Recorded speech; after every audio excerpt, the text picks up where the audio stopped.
Well, gang, on Carolina Jackpot time coming at you. It is Tuesday. It also means it's December 13th, 2022.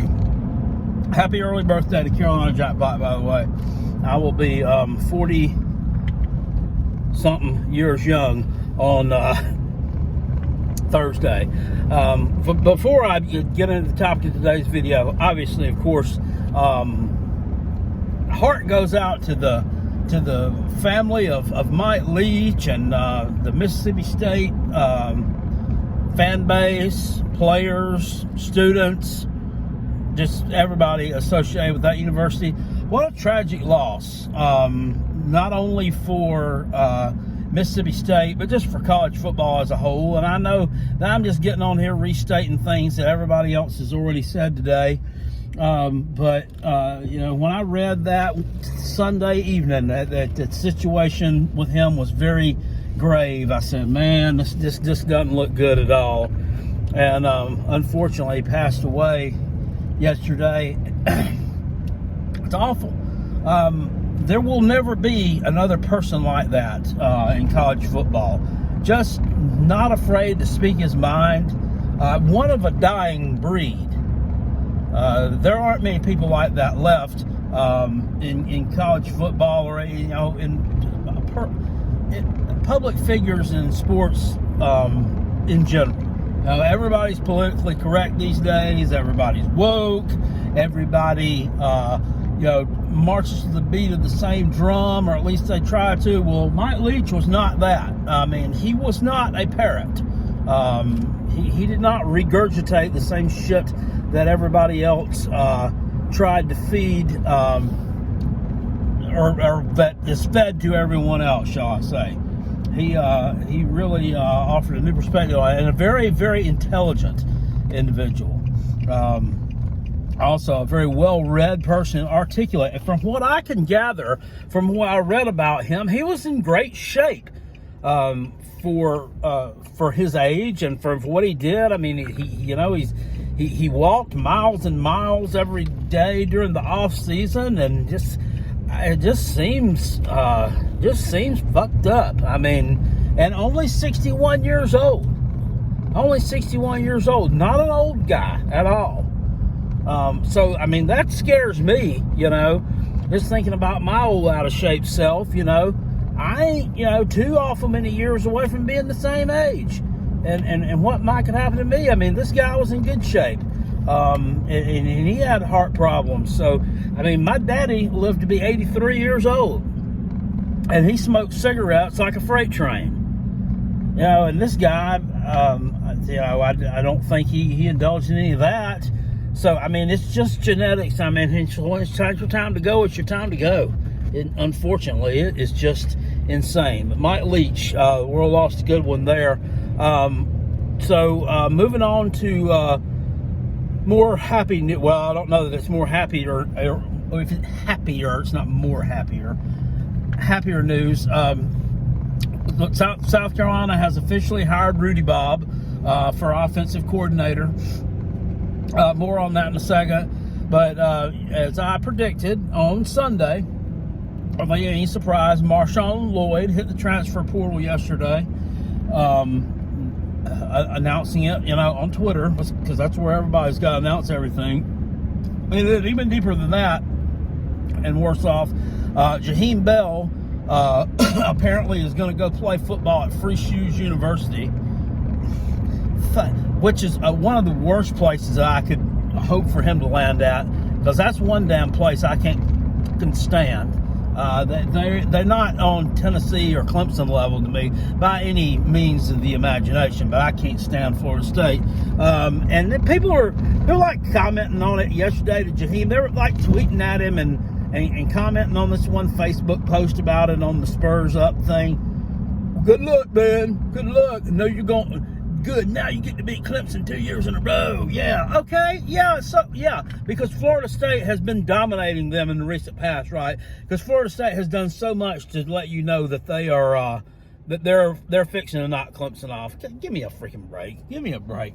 They had a nice little run at the end of the season against some pillow soft, taffy ass ACC teams. Hell, they barely beat the bottom of the barrel in the SEC East by 1 touchdown at the end of the season. And yes, I know. Look what they've done against some Carolina jackpot. Well, we also beat 2 top 10 teams, so yeah, we got that. Kind of cancels it out a little bit. It shows you how terrible and shitty Florida is. Carolina jackpot was ready to quit on the team after we lost to them. So it tells you how awful they are. But Florida State, not up and coming. I don't know. I think they're fool's gold. And then today, you got 2 offensive linemen in 2023 class. One kid's out of high school. He's from somewhere around Maryland as well. His name is like Dimbo. I can't even pronounce his name. I'm not even going to pretend to. He's an offensive lineman. Supposedly he's a 4-star. He decommitted. Said he needs some more time to think about it. Okay, well, he ain't coming back. And then some other guy, Isaiah Jada, he's a junior college dude who also has decommitted as well. So you can't sit here and tell me that these guys decommitting didn't have anything to do with Rudy Bob being hired as offensive coordinator. Did Rudy Bob being hired as offensive coordinator have anything to do with Marshawn Lloyd? I don't know. It doesn't make any sense. Marshawn Lloyd can't be happy with the way he was used in the offense the last 2 years. So that doesn't stand to reason with that. However, I don't know. I don't know what goes through these people's minds. For what it's worth, I mean, I'll sit here and say this. I wish that he hadn't transferred, but I'm not going to sit here and beat myself up about it. I'm not losing 1 ounce of sleep over him hitting the transfer portal. I saw that Talking Balls made one of their ridiculous videos today, wanting to know if Tennessee was in the mix. And, of course, look, whoever gets that guy, I'm going to say this about him. And I reiterated this the other day. He has moves. He's a good player. He's fast. I think that he has potential to be a good running back. To me, when healthy, best back in the state, no question. But, well, he's not best back in our state anymore. But the when healthy thing is a huge concern. And we just talked about Pillow Soft. Look, I chalked all this stuff up to bad luck. With the torn ACL he suffered at the beginning of his freshman season 2020,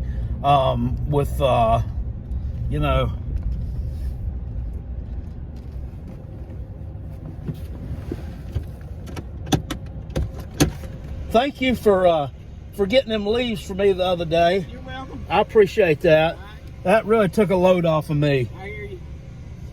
All right.